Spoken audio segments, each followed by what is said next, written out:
Tuition करके सामने चक्कर उठाने का कोशिश कर रहे हैं।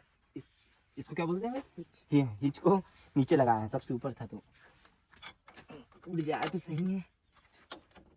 मेरे को भी उंगली मारने का शौक लगता है भाई। अबे यार इसको कैसे लगा, लग जाए।